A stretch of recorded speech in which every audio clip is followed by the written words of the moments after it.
Hi, welcome to my channel. So I would like to cover in this lecture the story of the giants that is written in the history of the scriptures. The reason why this is so important is because this is something that is not discussed in the world of Christianity, and the reason for it is because they know, the wicked scribes that got a hold of the writings, ancient writings of our people, the Israelites, that there are distinctly two different seeds on this planet, and contrary to what is taught in the world of Christianity, which is you'll hear these ministers say that the Most High, God, made man in his image. Well, that's not entirely true, because what they're using is semantics. They like to use the term man, but in the Bible they didn't use the word son of man. The ancient writings, the scriptures, they used the term. They took out the actual term that when angels addressed our people, the patriarchs and the prophets, they did not say son of man. That's what you read throughout the scriptures. They replaced the word man, they replaced the actual word that was being used, which was son of Adama, okay, or son of Adama.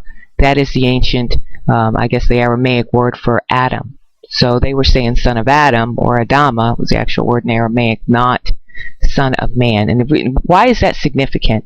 Because yes, it is true, the Most High made the children of Adama, okay, in his image. Okay, only those who descend from the seed of Adam was made in the Most High's image. Not all of mankind on this planet. Okay, there's two different seeds. Okay, there's humankind, the children of Adam, or Adama, and then there's another kind that were not made in the Most High's image, and that's what we're going to talk about and cover in this lecture. So let's get started. Chapter 6 discusses the origin of the giants known as the Nephilim. Okay, it says, when human beings began to grow numerous on the earth and the daughters were born to them, the sons of the Most High saw how beautiful the daughters of human beings were, and so they took for themselves wives whomever they pleased. Then the Most High said, my spirit shall not remain in human beings forever, because they are only flesh. Their days shall comprise 120 years.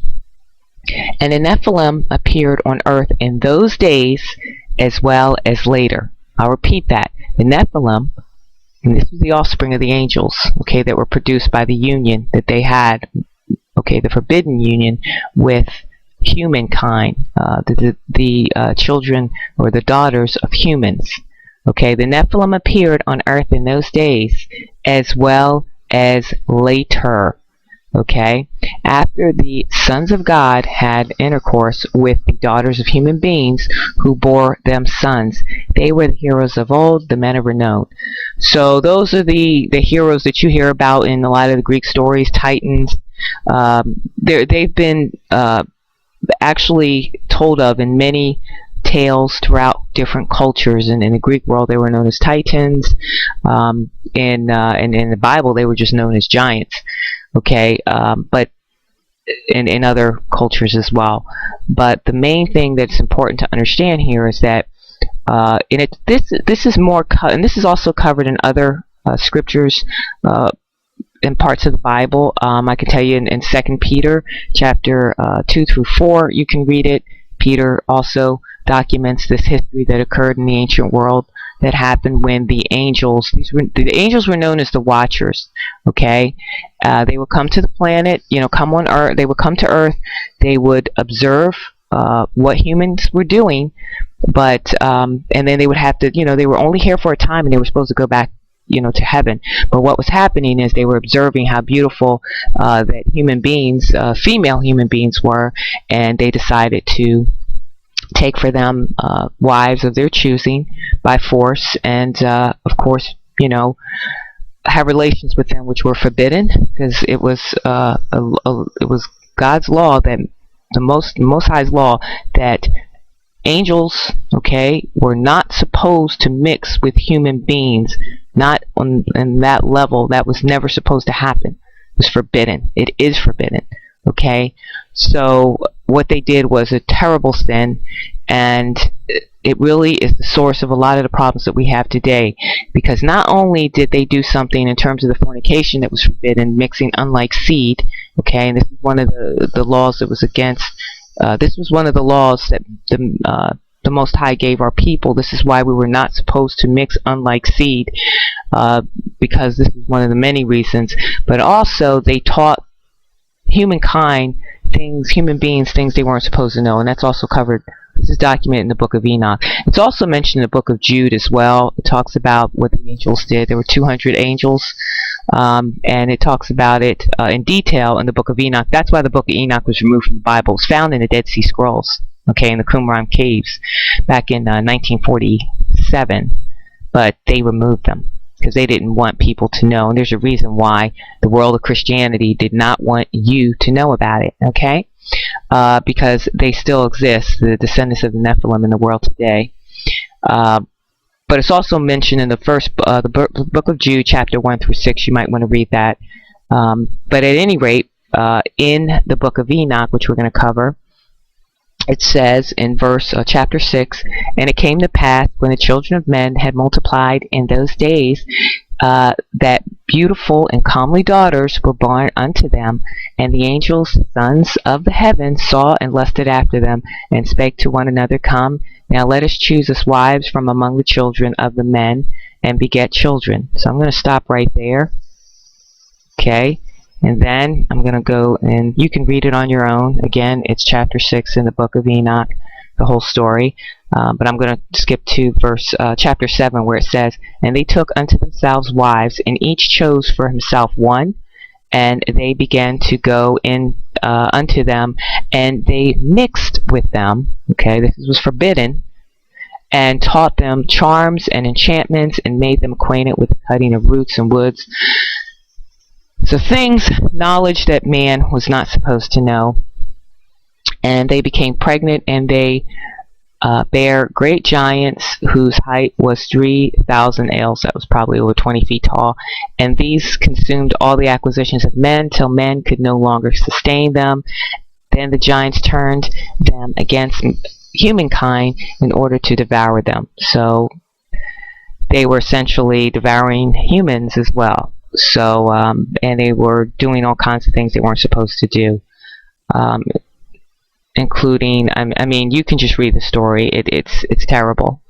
Okay, so they were throughout the history of the scriptures. These giants were in the land of Israel and throughout the Middle East, for that matter.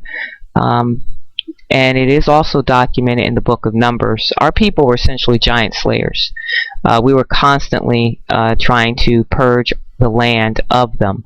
And it actually documents a lot of it in the book of Joshua, the wars that the Israelites fought with many of the giant kings that were inhabiting the land. And it's also mentioned in the book of Numbers. So we're going to cover that. Numbers chapter 13 here, verse 33, but we're going to actually go up a little bit earlier here. So when the Israelites were, before they entered Canaan, the Most High had given Moses instructions to send representatives, one leader from each of the 12 tribes, into the land of Canaan to inspect it. And we're going to cover that here. And of course they discovered giants. So it says, they told Moses, and this is verse 27, "We came to the land to which you sent us. It does indeed flow with milk and honey, and here is its fruit. However, the people who are living in the land are powerful, and the towns are fortified and very large. Besides, we saw descendants of the Anakim there. Amalekites live in the region of the Negev. Hittites, Jebusites, and Amorites dwell in the highlands, and the Canaanites along the sea and the banks of the Jordan." And then Caleb was the only one that stood up and said, however, quieted the people before Moses and said, "We ought to go up and seize the land, for we can certainly prevail over it." But the men who had gone up with him said, "We cannot attack these people. They are too strong for us. They spread discouraging reports among the Israelites about the land they had reconnoitered," that is, inspected, saying, "The land that we went through and reconnoitered is a land that consumes its inhabitants," literally, "and all the people we saw there are huge. There we saw Nephilim." The Anakim are from the Nephilim. They're descendants of the Nephilim. That's why it says and there were Nephilim in the land. This is pre-Diluvian, before the flood, and afterwards, because they had children, offspring, the Nephilim. Okay, so they said, there we saw Nephilim. In our own eyes we seem like mere grasshoppers, and so we must have seen to them. So they were huge. I mean, they were giants. And it actually says,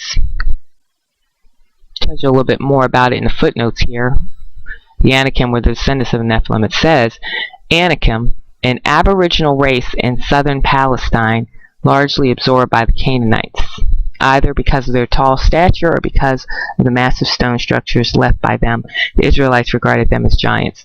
So they were part of, they were Canaanite, essentially, of Canaanite lineage. Essentially, they were Hamitic peoples, Hamites.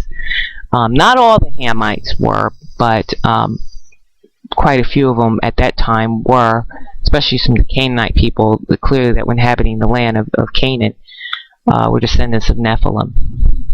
Okay, so this is all very important to understand, because we were trying to rid the land of these giants, and Joshua did a pretty good job, but here's what happened. So if anybody tells you, well, yeah, the Bible talks about giants, but there's no giants anymore. And you'll also hear a lot of Caucasian folks in their little lectures, these Christian guys run around giving, when they give their lectures, remember, it's all about controlling the narrative. Because if they control the narrative, they keep you clueless about what's really going on in the world. And the fact that, yeah, that seed is still on the planet, but there's a reason why they lie to you about it and tell you, oh, they're gone. They're not around anymore. They're no longer, they're no longer here. Well, let me explain why they're still around, okay? Well, it says, and if you look in the book of Joshua, it says, at that time, and this is Joshua chapter 11, I'm reading verse 21. At that time, Joshua penetrated the mountain regions and exterminated the Anakim in Hebron, Debir, Anab, and the entire region of Judah, and the entire mountain region of Israel. Joshua put them and their cities under the ban, so that no Anakim were left in the land of the Israelites. However, some survived in Gaza, in Gath, and in Ashdod. Okay, so there were still some floating around, and that led to some problems down the road. Okay, so I would like to stop right there, and we're going to pick this up because I'm going to do a two-part series on this, so because I don't want to make it too long in one video anyway. So I just want to split it into two videos. So we're going to pick this up next week. So like I said, strap yourself in, more to come.